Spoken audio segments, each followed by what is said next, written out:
మరిన్ని వార్తలు సంక్షిప్తంగా వేగంగా.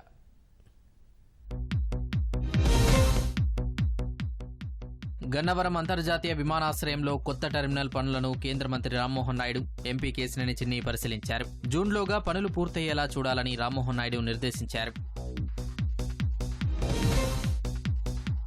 రాష్ట్రంలో ఫుడ్ ప్రాసెసింగ్ రంగాన్ని మరింత బలోపేతం చేసేందుకు కృషి చేస్తున్నామని మంత్రి టీజీ భరత్ వెల్లడించారు. ఆహార పరిశ్రమల ప్రోత్సాహక సౌలభ్య వన్ స్టాప్ హెల్ప్ లైన్ నంబర్ను ఆయన ఆవిష్కరించారు. ఫుడ్ ప్రాసెసింగ్ పాలసీ 4.0 సమాచారం అందించడం ద్వారా పెట్టుబడులు వస్తాయన్నారు. ప్రధానమంత్రి రాష్ట్రీయ బాల పురస్కార్ 2025 అవార్డు అందుకున్న మంగళగిరి స్కేటింగ్ క్రీడాకారిణి జెస్సీరాజ్ కుటుంబం మంత్రి లోకేష్ ను ఉండవల్లిలో మర్యాదపూర్వకంగా కలిసింది. జెస్సీరాజ్ భవిష్యత్తులో ఉన్నత శిఖరాలు అధిరోహించేలా తోడ్పాటు అందిస్తామని లోకేష్ చెప్పారు.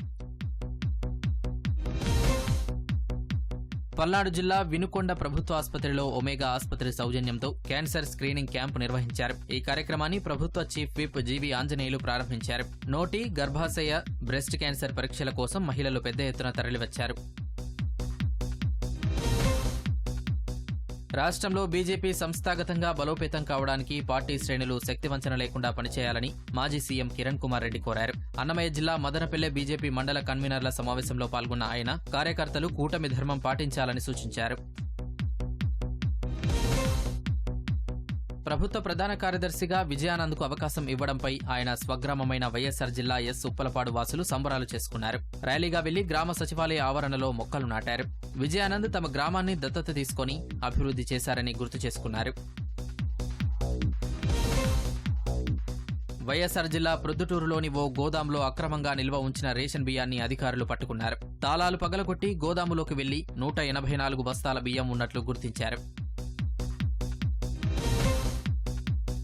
అనంతపురం జిల్లా రాయలూరి తాండాకు చెందిన జ్యోతిబాయ్ మరణించడం వివాదాస్పదమైంది. ఆర్ఎంపీ వైద్యుడు వేసిన సూదిమందు వికటించడం వల్లే జ్యోతిబాయ్ చనిపోయిందని, అతనిపై చర్యలు తీసుకోవాలని అనంతపురం ప్రభుత్వాసుపత్రి మార్చురీ వద్ద బంధువులు ఆందోళన చేశారు.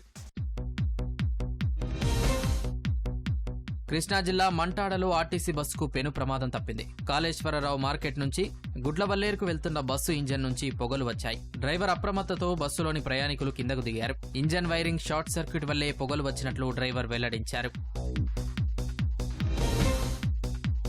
కృష్ణా జిల్లా ప్రసాదంపాడులో ఆర్టీసీ బస్సుకు బ్రేకులు ఫెయిల్ అయ్యి అదుపు తప్పి కారు షోరూంలోకి దూసుకెళ్లింది. ప్రయాణికులకు స్వల్ప గాయాలయ్యాయి. బస్సు విజయవాడ నుంచి హనుమాన్ జంక్షన్ వెళ్తుండగా ప్రమాదం జరిగింది.